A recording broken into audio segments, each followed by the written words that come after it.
Good morning, guys. Gawa muna tayo ng coffee. Coffee tayo today kasi, ayan, kasi parang gusto ko ng warm dahil cold yung weather today. Ah, tingnan din natin kung makakalabas tayo, no? Day off ko, ayan, di ata kita eh. Pero smoky yung outside. Wait lang. Ayan, tignan natin yung labas. Kita, no? Ayan, medyo smoky. Meron ng wildfire sa BC pa lang. So, meron kahapon ata nakita namin meron naman sa bank. So medyo nagsabay-sabay sila. So sobrang usok ngayon. Yung air quality ng Calgary is very poor. Yan. So, ayan, prepare natin yung coffee. So today, naisip ko, pag-usapan natin yung cost of living dito sa Calgary. Kung kapag ba isa lang yung work mo, kaya mako-cover lahat ng expenses. So, ayan. Pang Christmas yung actually, teka lang papakita ko sa inyo. Nag-start ng mag-decorate si Ernst. May mga gnomes na kami gnomes. Tapos, yun pa lang, umpisahan pa lang niya kahapon. Pero yun nga, mag-start na kami kasi nga, iba pa din yung feeling ng Christmas na kasi September na. Okay, pag-usapan natin yung cost of living namin dito sa Calgary. Ito, ano lang, for general information, lalo na kung wala pa kayo talagang research or nag-start pa lang kayong mag-research kung ano nga ba yung situation sa Canada. Every province has different tax percentage. Parang pinakamababa na ata ang Alberta, which is 5%. And Ontario and BC, nasa, I think, about 12% to 13% yung tax nila. So, di ba, pag bumibili ka ng grocery, ganyan, makikita mo may mga tax, ganyan. Ganun din dito, ang tax ng Alberta is 5% lang, halos hindi mo maramdaman, 'di ba? Yung previous video ko, yung grocery, ang tax lang namin is $1.55 out of $200 ata na grocery namin. Tapos minsan hindi sila nagta-tax dito pag produce, yung mga fruits, veggies, mga ganyan. So kapag mga ano, yung mga processed foods lang ata yung mga tinataksan nila. Yan. Hindi ko rin naiintindihan yun minsan, pero this is a good to know yung percentage ng tax. No? Kasi nung nasa Ottawa pa kami, ang laki ng tax, talagang ramdam na ramdam mo yung tax. Itadamay mo siya palagi kasi yung price tag nila is hindi pa included yung tax doon. Kung sa Pilipinas, meron ng tax na included dun sa bibilin mo, sa price tag ng bibilin mo.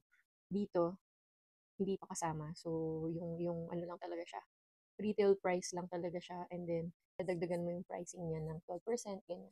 Disclaimer lang, ang ipipresent ko is yung aming actual and realistic expenses dito sa Calgary, Alberta ako. Most of yung expenses namin dito ni Ernst is 50-50. So, kunyari sa rent, sa, sa food, sa groceries, ganyan. Hati kami palagi para mas makatipid. And, ano pa ba? Kung nagpo-follow kayo sa akin, alam nyo meron kaming bagong car, pero hindi pa yun talaga on a daily basis nagagamit. So, possibly, present ko lang sa inyo yung difference ng transpo expense na public transportation yung ginagamit nyo, train, bus, ganyan, versus yung kung magkano yung binabayaran namin monthly sa car and sa gas. Okay?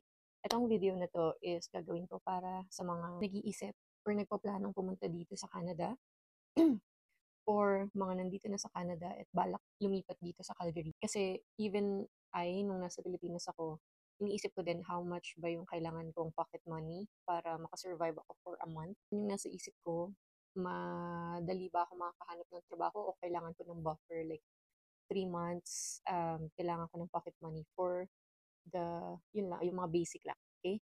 Ang pag-uusapan natin ngayon is yung mga basic, yung rent, yung transpo, yung grocery, yung mga mobile services, etc. Okay? Rent namin is 1,300. So, divide by 2 yan with me and Ernst. So, nagbabayad lang ako as individual ng 650. Tapos si Ernst ay 650 din. So, mas makakatipid kung may kahati ka.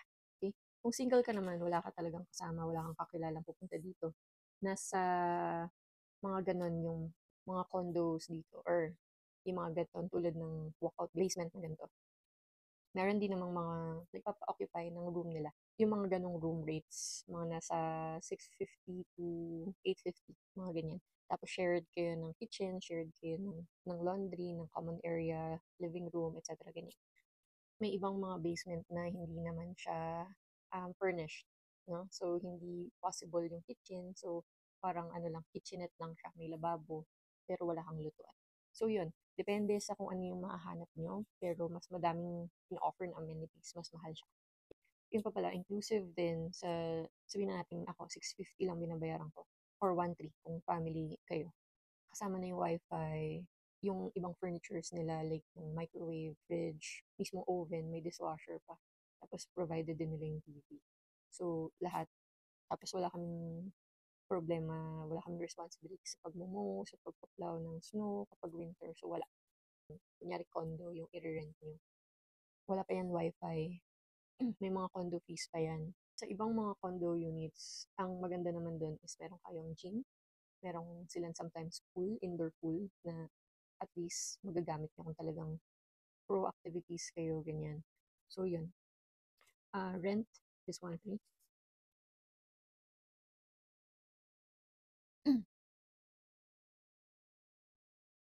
Transportation naman. Ang meron dito sa Calgary, bus, tsaka train. Okay? So, from south to downtown to north ka, meron ka masasakyan. So, how much ba yung monthly niya is 118. Lahat, only ride mo yun. So, $118. Tapos, meron din siyang day pass na parang nasa $7.50 or 40, parang ganyan. Yun ay isang buong 24 hours. Meron ding like single ride, good for 1.5 hours. So, 3.80, 80, $3.80 per ride. I mean, per ride, per 1.5 hours. So, pag kinumpute yun, let's say, let's say sa akin, nag-work ako ng 5 times or 4 times a week. Mag-range yon sa 130 to 140 dollars yung buong month ko. Kung sabihin na natin wala akong absent, walang delays, walang masasabayan, mga ganyan. Yun, 140 versus sa monthly na 118. So, malaki yung matitipid ko. Transportation, 118 lang. Pero with inconvenience sa pag-aantay ng bus, sa paglalakad papuntang bus station, yung travel time mo mas matagal. Okay? Versus yung may car. So, sabi ko nga, hindi pa namin nagagamit on a daily basis yung sasakyan. But, nagbabayad na kami ng mga fees. So, ano ba yung mga binabayaran namin? Yung car mismo sa Honda is $380 bi-weekly. Yung car mismo, hindi siya talaga ganun kamahal. May mga add-ons lang talaga kami na good for winter, good for long drive. Yun, yung mga add-ons na yun, kasama siya sa binabayaran namin na loan. Good for 7 years yung loan na yun. So, i-expect naman namin natatagal si Honda.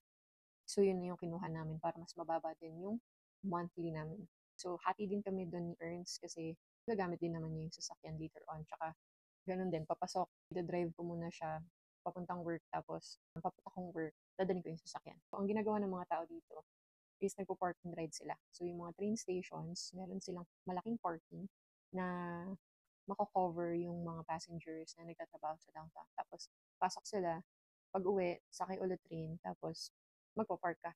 So, parang ang nangyari is pinabayaran mo lang yung parking mo kada sakay mo ng train. So, $3.80 times 2. Kasi pauwi papunta. Ganun. So, hindi ko alam, baka sumabay pa rin sa monthly budget ko yung train ride ko pa din. Okay? So, titingnan ko pa yan. Ano pang binabayaran ko? Binabayaran ko din yung insurance. Yung auto insurance. Kailangan mo ng auto insurance dito. I'm sure kailangan din sa Pinas, no, ng insurance. Hindi lang ata lahat. Kasi hindi ako familiar before. Pero hindi ata lahat nagkumukuha ng auto insurance. Pero importante ito dito. Mga roadside assistance, magtuto, yan. Pag na-car wreck ka, meron silang ipapadala na rental car na gagamitin mo while ginagawa yung sasakyan mo sa casa. So that's amounting to 546. Okay. Wait. huwag magre-react. Oo, yes malaki siya. Kasi unang-una, kasi nung nagtatawag-tawag ako ng mga insurance dito, ang reason sa akin is mataas talaga siya. Number one, because yung licensure dito sa Alberta is iba kaysa sa Ontario. Another reason is dahil class 7 pa lang ako nung nag-apply ako ng insurance. Okay? Hindi pa ako nag-road test. Ang road test ko is on September. Bakit ako kumuha ng sasakyan? Number one, kasi gusto kong ma-practice with my friends dahil gusto na namin si Aurora. I mean, pagka dating namin sa Honda, ikot-ikot kami sa parking. Then si Aurora, talagang ano siya, at first sight, gusto mo na siya, love mo na siya. So, yun, pinilit namin na makuha siya. Ang sabi ng dealership is hindi sila nagre-reserve. So, kapag nagpa-reserve ka, kailangan mong mag-down ng 1,000 pero ang usapan is ma-out siya ng by August. So, hindi ko din mamamadali yung road test ko kasi September talaga yung ika 1 year nung learners ko. Hindi pwedeng mag-advance unless meron akong driving history or driving license sa Pinas sana. Kaya yung mga papunta dito, kung gusto nyo hindi mag-antay ng 1 year for learners, kuha na kayo ng license. Driving lesson kayo, kuha kayo ng license. Tapos pagpunta nyo dito, hindi na ata kailangan mag-antay ng 1 year. Yun yung alam ko. Yung car na nakuha namin is 2026, Honda HRV. High trim siya, EXL. So yun, kaya mataas yung insurance coverage ko. Actually, to give you an idea, ang pinakamababang nag-quote sa akin is TD tsaka Westland. Yung Westland, medyo mas mataas lang siya ng konti sa TD. So, sa TD kasi parang ano ko pa, na, na-tweak ko pa yung, yung coverage, kumbaga. Sa Westland kasi may parang mga add-ons na hindi applicable. So, sa TD, kunyari, ako, Nurses of Alberta, yan, meron din akong discount na nakuha doon. Tapos, nagpalagay din kasi kami ng GPS tracker para kung kunyari theft, ganyan, matatrack nila. So, nakakabawas din ng insurance yun. So, kung tutuusin, pinakamababa na yung 546 sa insurance coverage and ayoko naman tanggalin yung iba or ayokong pataasin yung deductible ko. Yung deductible, ano siya, yun yung, kumbaga, kunyari collision, pag tinasa mo yung deductible mo doon, let's say 5,000, yun yung money na kaya mong ilabas on top ng ibabayad ng insurance dun sa collision damage. Pag mas mataas yun, mas mababa yung insurance mo. But, ayoko siyang pataasin ng ganun kasi baka magipit naman ako in time. So, binabaan ko lang siya, nandun lang tayo sa mid-range. Tapos, yun din naman yung advice sa akin ng insurance advisor na nakausap ko. Kung mga average daw is nasa 1,000 lang to 2,000. Sabi ko, sige, 2,000 deductibles tayo. Kasi yun naman talaga yung kaya ko din ilabas in case na magkaroon ng mga damages. Tapos, on top ng 2,000, kung mas malaki yung damage, sila na yung magbabayad nun. Ganun yun. So, yun. Yung 546 divide by 2 din namin earns. Yes, ako yung may license. Pero kasi sa aming dalawa yung sasakyan and we treat it as like co-ownership. Ganun din naman, gagamitin namin on a daily basis. Naki-share din siya dun sa insurance na gastos. So mamaya isa-summarize natin kung magkano lahat ha. Nandyan pa yung gas, nandyan yung car wash, nandyan yung parking.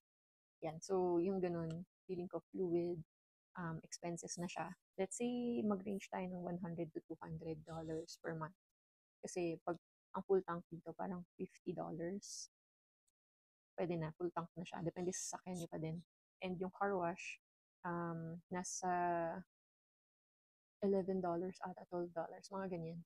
So, magmamax na ako ng budget kasi nga, hindi pa din naman namin napapa-car wash si Aurora and kailangan ng car wash every week kapag dumating yung winter.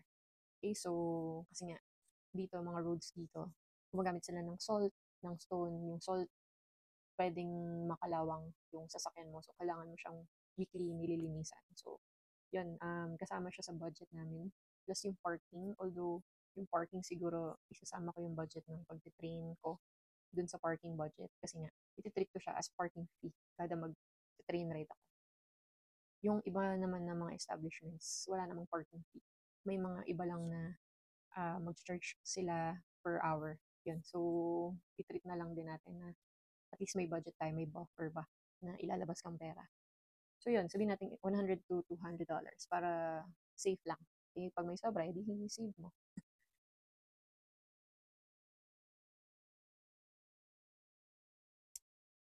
Okay. After ng transportation, mobile. So, mobile, data, and phone. So, ako, ito, individual na to ah.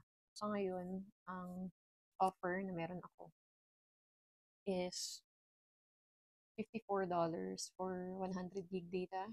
Tapos, since yung phone ko is kinuha ko siya under Freedom din, nagbabayad ako ng $35 per month. Meron din siyang mobile protection plan na hindi ko matanggal-tanggal, hindi ko alam bakit. Pero matik ata siya kay Freedom, so nilagyan nila yung $9. So, roughly, nasa $95 ako for my mobile. Pag wala naman yung binabayaran mo cellphone, nasa $54 lang, plus tax. Yun. So, bukod doon, ano pa yung binabayaran namin?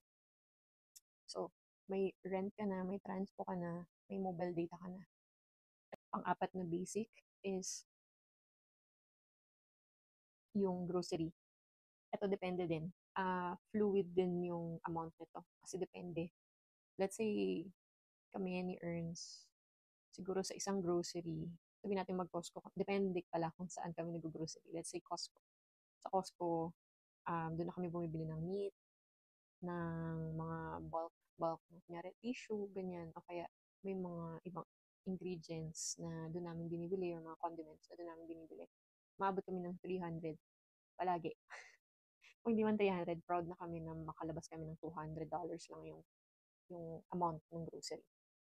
Pero kapag mga Walmart, yan, Walmart, Sobeys, yung mga paunti-unti, nag-range lang siguro mga 60 to 100.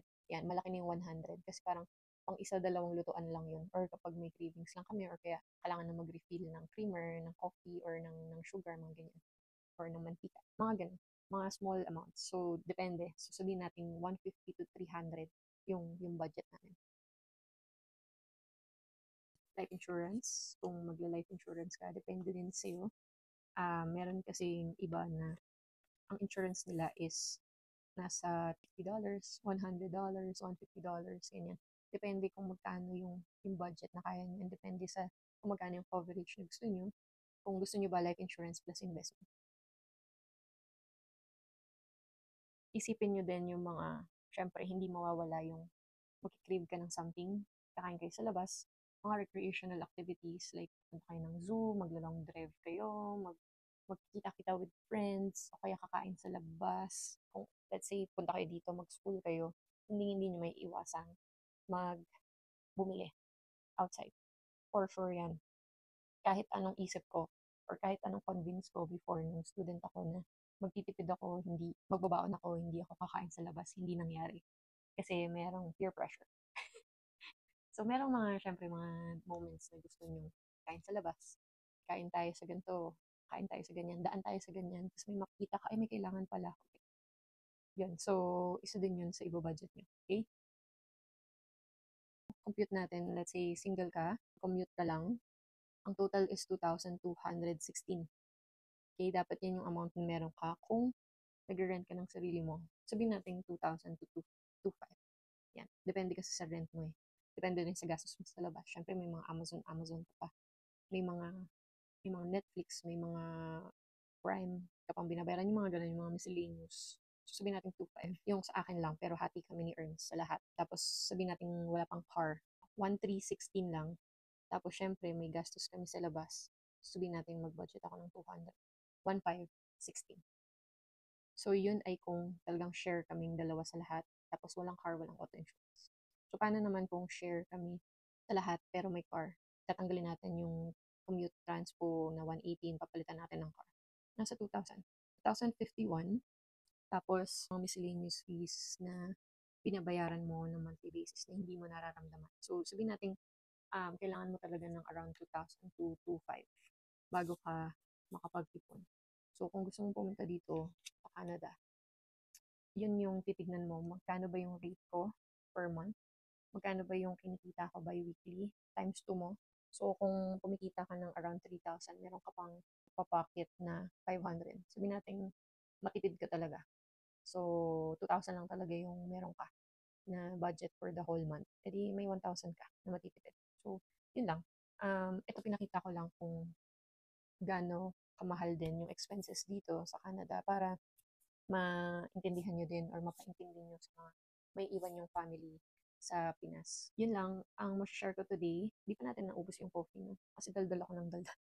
Sana nabigyan ko kayo ng idea, no? At bumalik tayo sa sit-down session kasi recently more on like daily vlogs lang ako. And syempre, kaya ako naman ginawa tong YouTube channel na to is para pabigyan kayo ng information na kailangan nyo.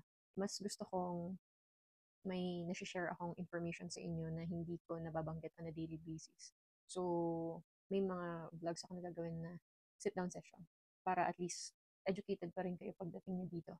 Okay, as much as I can, I will try to share. Kung may tanong pa kayo about immigration process, may videos ako about immigration process, paano yung naging PR ko, and yun lang.